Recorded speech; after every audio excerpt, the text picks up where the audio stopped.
When the computers finally arrived, months later, the students were already typing proficiently. The entire university community was enlisted to weave a social support network out of nothing. So students have enrolled, they are studying, and now later on, as they progress in SIDA, students are required to adopt 30 students each from their former high school and help prepare them for attending SIDA. So it's a type of a rippling effect. Something has benefited me immensely. Out of nothing, I have become a something. And now what I do is, out of nothing, when I become a something, let me start enrolling more people. It's like an advertisement. It's also like a promotion. At the same time, I'm giving testimonial to the person, to the others who are still outside, who are unfortunate, who I can raise to come to the level at which the other citizens can come. He said, fine, you have benefited, go along and enroll 30 people per student. So imagine if there are 40 students in a classroom, each enrolls 30, see the type of numbers that are coming. Was it only to gain popularity? No. Was it to enroll more people for the purpose of making money? No. The basic underlying thought was, let more and more people come and utilize this particular model, this integrated model. Come, be there, communicate, involve, learn, and enroll more people, so that gradually he created what is called as a critical mass of people. Critical mass of people. Now what is critical mass? Critical mass simply means that group of people which is required in a large population, who can influence the others to change. Critical mass is that number of people that is required in a large group to make the changes in the whole group. I took this example some time back with my colleagues. You see, in Mumbai we have got the metro. We also have the railway, the Western and the Central Railway. Now when the metro has come, those of us who live in Mumbai, when you're traveling in the metro, you notice that in the station, the same Mumbaikars, the citizens of Mumbai, they stand in a queue. They are told to stand in a queue by the people who are running the metro. Everybody standing in a queue systematically. It was quite amazing, shocking, and hilarious for me when I saw this for the first time. I said, wow, we the Mumbaikars are actually standing in a queue in a railway station. Amazing. Because the same people in the Central and the Western Railway track, in the various stations, you find them huddling and crowding and very disorganized. I'm not commenting upon the railway systems, but I'm just telling about the group dynamics. Now, the metro has just started a few weeks, about a month or two back, and then there are a lot of people now. Slowly the queue system, the process of standing in the queue has started increasing, the process. So when people enter into the metro station, they organize themselves in a queue. Automatically it becomes. So I do it today, I do it tomorrow, I do it day after day. So after some time what happens is that becomes a habit with me. It becomes a habit with many of us who are all traveling by the metro, whose numbers are increasing now. Now as a result, what happens is these critical mass of people who are used to be standing in a queue day after day, they start developing a value for standing in the queue. And so there's a likelihood that these people will take this particular behavior to the Central and the Western Railway platforms also in the near future. Never know. So if you want to bring about a behavioral change in society, the critical mass is important. So here also the same thing is there. He created a critical mass. It's not mentioned in the book, but this is something which I want to share with you.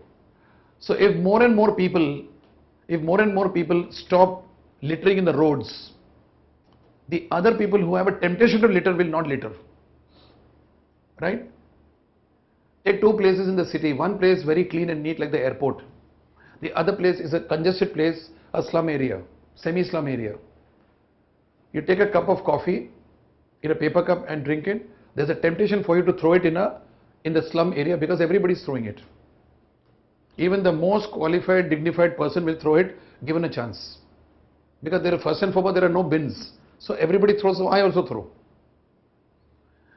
Whereas in an airport, even the most boorish guy, even the guy who's totally indisciplined and who doesn't have any social manners or grace, If he takes a cup of coffee, he will search for a bin and throw, because critical mass of people do not throw. The role of critical mass in bringing about social changes like what Blecher talked about is very important, and this is exactly what he did in this case of SIDA. If any one of you is a social worker, or you're planning some social movement or something, learn to create what is called as a critical mass. Students of HR, human resources, there's a particular subject called organization development, OD, which talks about changes in an organization when the organization is going through major leap.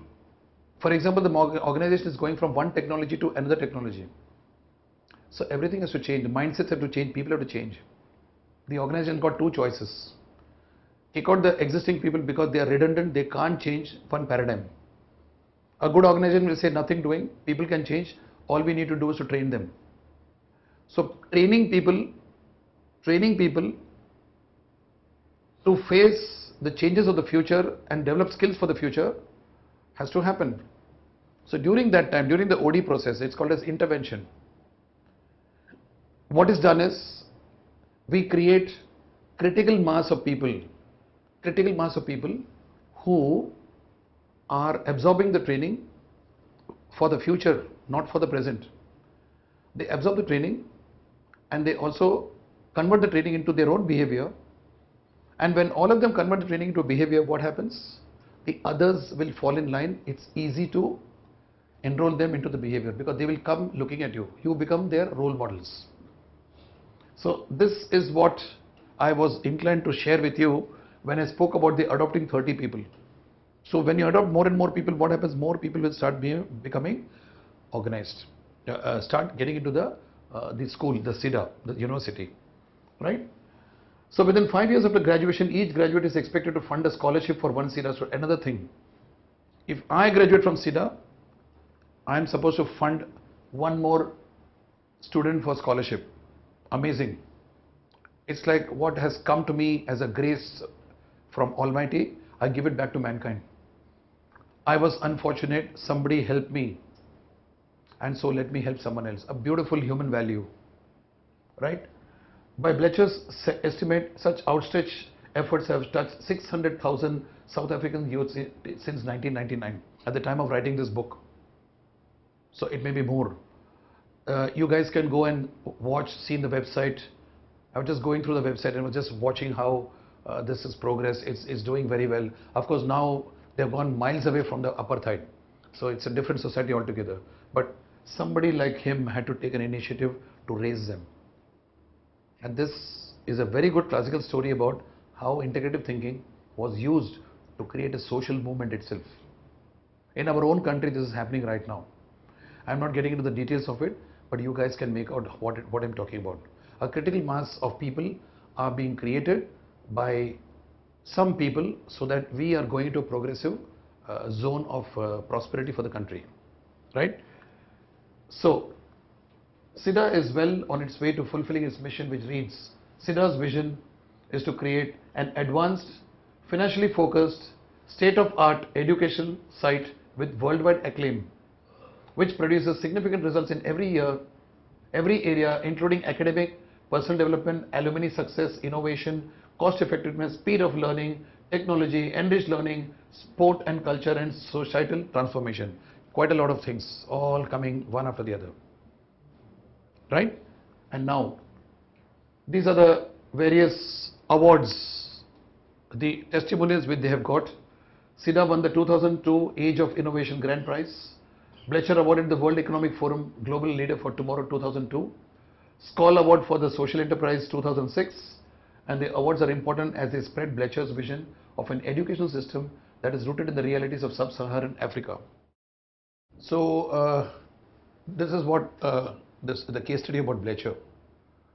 Now the same thing can be done by many of us in the social front.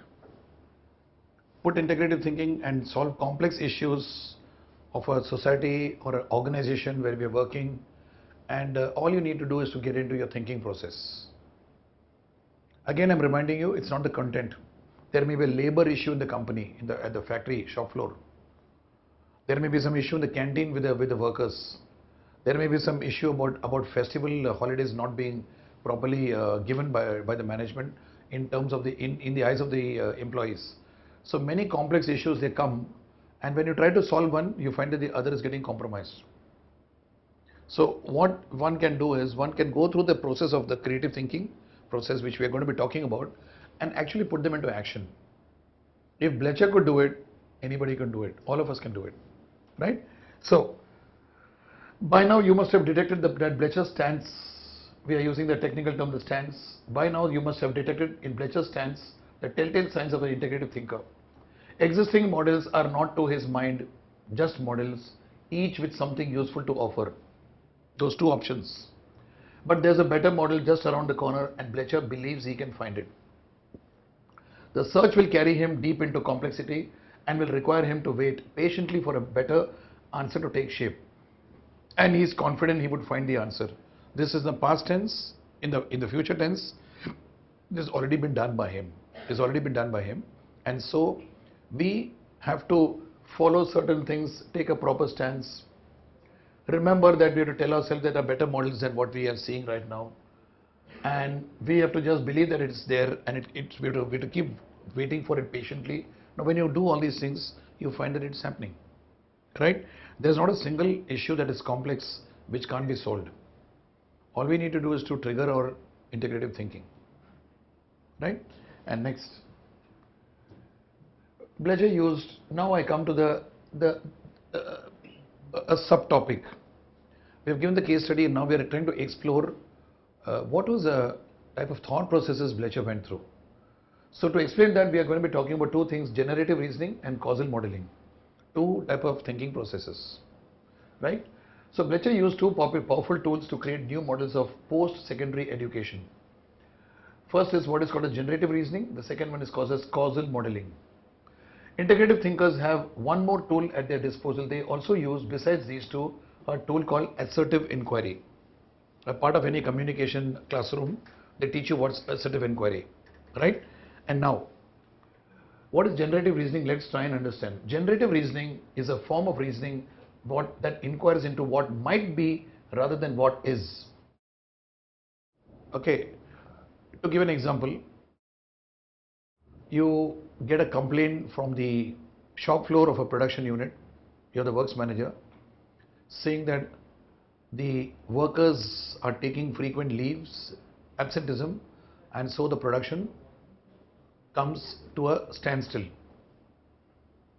Since the workers are taking leave very often, we need to take disciplinary action, punish them. Workers are into absenteeism at the shop floor, because of which production comes down per shift. So to solve the problem, we need to put them into a discipline. This is the proposal that comes from the shop floor engineers to the works manager. So what does he do? If he's an integrative thinker, he would ask a question. He would get into generative reasoning. What might be rather than what is. What is production is low, absenteeism is happening. So he will get into a generative reasoning and ask a question: what do you think is what we are expecting? Are we really expecting people to be present? Content. Are we expecting the production to go up? Content. Is that what we're addressing? What is it? What might be rather than what is? What is content, and what might be is a thinking process. So what is it that we need to think about? In what direction do we need to think about regarding this worker absenteeism issue, which is bringing down the production? Now, if a linear thinker will only think of one simple thing, production matters because we are a profit center, we need to get production, one-centered thinking. Integrative thinker will also think about the production, but not from this thinking process. See, this problem when it is presented to you, all of you who are listening to me, you'll say that, look, it's very simple, we are a profit company, so we have to punish them. This is the typical way in which we are handling labor issues of absenteeism. Now here, what are we talking about? We say, what is it that we can think about in which this type of an issue is not only solved, but we can get something better coming out of it. If you take a disciplinary action, there will be backlash. If you do not take a disciplinary action, you lose out on something. Both ways, it's very tough to handle. So I have to ask, in what direction am I thinking? Am I really wanting to bring the production up? Is that the purpose? The answer is yes. It's not no. But can I bring a production by different means? Can I see the causes of the absenteeism for a starter? What could be the reason why many of them are into absenteeism? Again, critical mass. So I need to ask question that which part of my behavior as an organization, or which are the various policies and the initiatives which the organization is taking, which is driving this backlash. Now this is rarely done by people. They don't get into introspection. It's a very linear relationship which creates a lot of flutter. So if you start thinking in that direction, you'll find a lot of pointers towards yourself. So generative reasoning helps to build a framework for creative resolutions that is sturdy enough to withstand the rigors of the real world.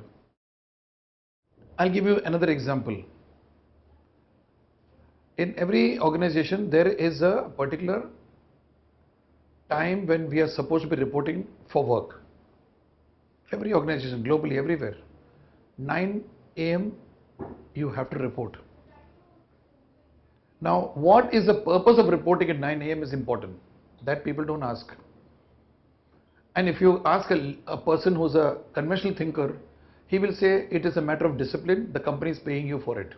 That doesn't hold water. The purpose of coming at 9 o'clock is that you would be able to start off and get into the productivity soon. You'll start becoming more diligent, and that diligence is required for enhancing the productivity. One of the thought process. Now what people do is they say, fine, you have to come at 9 o'clock, and then if you don't come at 9 o'clock, then we will cut your 1 day's casual leave, or we'll do something. This is disciplinary action which is well within the framework of the HR department. They are not wrong. But what happens is a backlash. I'll give you a number of examples in the very companies where I used to work. This I used to observe in the production units. The production center is somewhere far off from the city, and this rule is there. Now what happens? People come and rush, and somehow they make it like a typical kabaddi match. You know, they come and put the hand on the touch line. At 9, everybody clocks in and they're in the company. What happens after 9? Few people observe. After 9, they enter the premises and it's like saying, oh my gosh, I've reached the place. I have saved my casual leave from getting deducted. And then what do? They go to the change room, the workers. They change from their clothes into the work clothes, boiler suits or whatever. And then that is done very leisurely because they are already inside. They have followed the rule and prevented the punishment. So they go inside and they do chit-chatting. They go to the locker room. After that, they slowly go to the canteen. They have their morning breakfast. And all this, would you believe it? Average, it used to take 30 to 45 minutes, maybe 1 hour in some cases. Now my discipline of making people come at 9 o'clock and telling them if you don't come 1 day's casual leave is having this backlash. An integrative thinker will put his mind and ask a simple question. What is the purpose of making them report at 9 o'clock? The purpose is not discipline alone. The purpose are many things. Am I putting a human touch to the whole thing? It's a human system. Am I mapping the realities? Am I putting the various causalities, the various saliences and the causalities in the architecture and the resolution of traveling from a distant place to the factory which is remote? Rarely people address this. I have not seen anybody addressing this. Am I emotionally intelligent to understand that the worker is equally committed to come to the factory, or anybody is willing to come there even if it's a worker or an officer, but then these type of rules become too oppressive. It's a form of a control system more than an expansive way of looking at it in many cases. Instead, if the organization top people are into integrative thinking, they will look at the whole picture.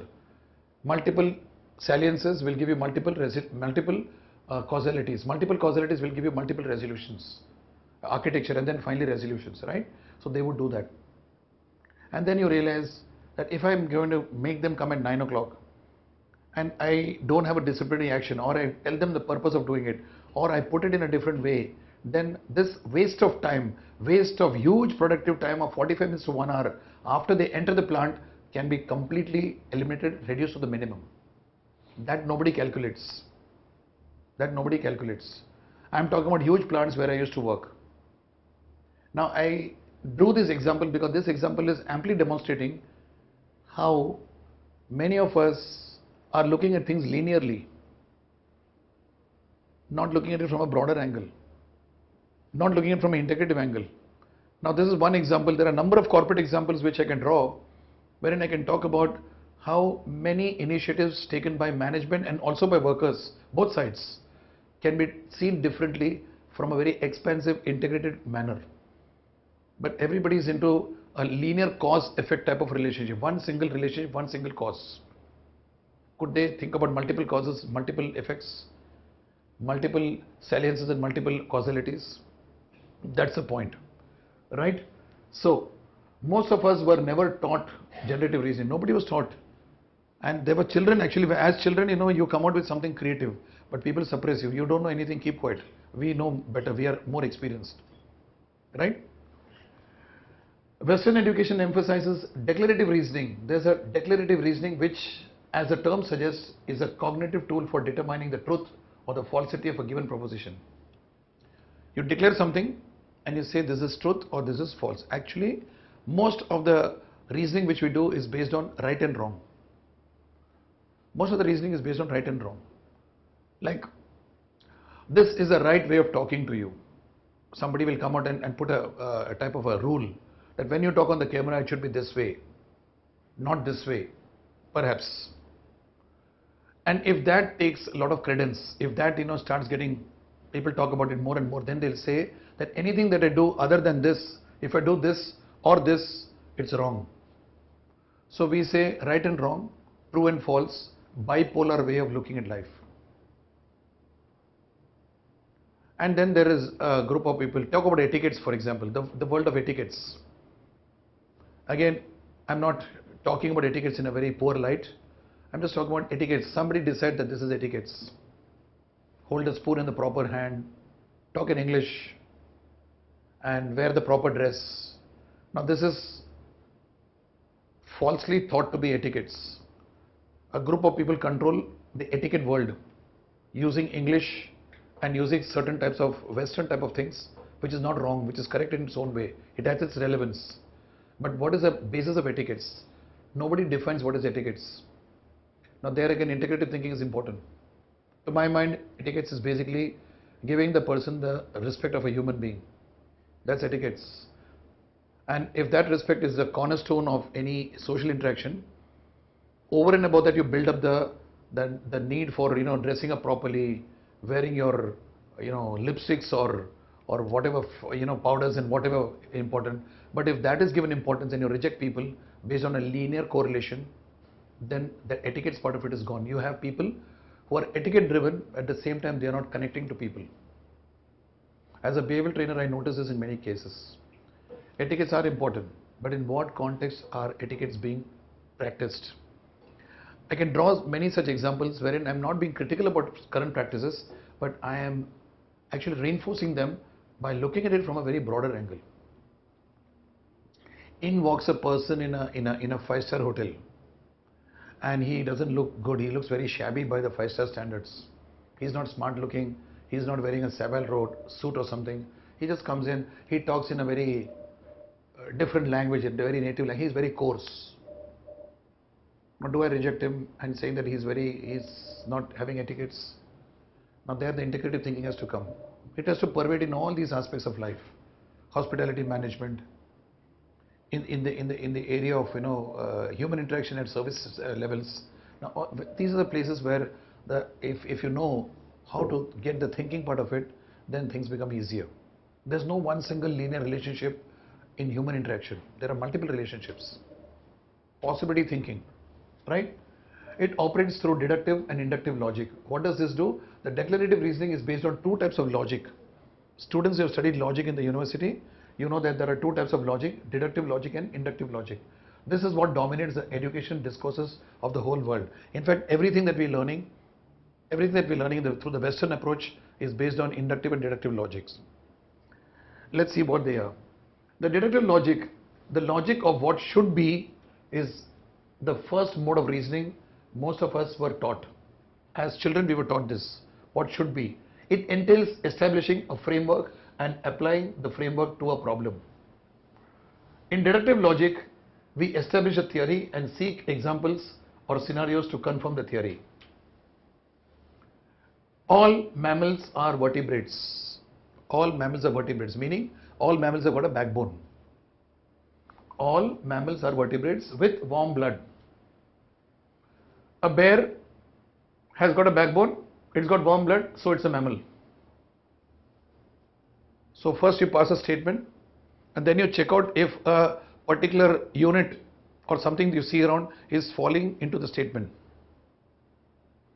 All people coming from certain region are crude. So if somebody is crude, if he happens to be from a certain region, then it falls into this proposition. So what we do is we create a statement and then we start looking at other things that fall into the statement. This is called as deductive logic. I deduce means it comes one below the other. Deduce. There's a second type of logic which says induce. It is drawn out, right? Now here what are we doing? It's an inductive logic which is operative, which infers general rules from empirical observations and draws conclusion about what is and what isn't true. Just for your understanding, deductive comes vertically down. Inductive is drawn up. It is induced, deduce. These are the two ways of looking at it. So when there's a logic going on, you got to be aware of what type of logic is going on. Is it an inductive or a deductive? Right? Sunrise in the east. Now this is a type of a this is a type of inductive logic. Every time I watch the sun early morning, the sun is rising from there. The sun is rising from a certain direction and we are calling it east. And then I induce from there that sun rises in the east only. In the first one I put a statement and then I look for instances where the statement is hold true. In the second case, I see the statements that are happening and from there I create a statement. I see the situations that are happening and I create a statement. First one is, say for example, God exists. And then I look for proof whether God is existing. And then I say, look, God exists. And then somebody will come out with a debate saying that God exists, proposing party and opposing party, God doesn't exist. Using logic. God exists. In inductive, I go through experiences which tell me and others that God exists. One is theory and looking for experiences. The other one is experiences from where the theory is created. I would rather encourage experiences, this type of logic, which actually makes you more, your theories are very strong. The theory that you create is more realistic when it comes from inductive logic. My experience. And this inductive logic helps me or anybody to be little more open when it comes to integrative thinking. Because you don't believe a statement because it's told to you and then look for verifications through experiences. You rather go and meet the person, talk to that person, A, B, C, D, E, F, G, H. People from certain regions are not good statements. Let me go to that region, let me meet people and let me go around and see, and I realize that that's a generalized statement, a logic which is inducted by in society. And so everybody the moment you talk about a region, people are not good. How can you say that? That's typically a binary either or approach. Instead you go through experientially, you induce it. You induce a logic based on experience. Then when you go and meet the people from that region, you find that some people are good, some people are not good. And then you also come out with another statement, overall human beings everywhere are good and bad, nothing to do with region. And then if you go into higher planes of understanding, you'll say that all people are good. Only thing is behaviors of people are situationally different. Talking as a behavioral faculty or a behavioral trainer, I can say that. So one has to induce. Induction to me, to my mind, is much more useful. It doesn't put you to slot, right? In inductive logic, we observe a reality and induce the conditions that are expected to be in line with the reality. All our learning of deductive and inductive logic was in service of declarative reasoning, the ability to declare a statement as false or true. In fact, inductive logic opens up most of us towards the generative reasoning. It's the nearest, but the moment I say this is it, nothing more, then there's a problem. You already made a statement. Then what you do is you take a bipolar stance, right and wrong, good and bad, true and false. Okay?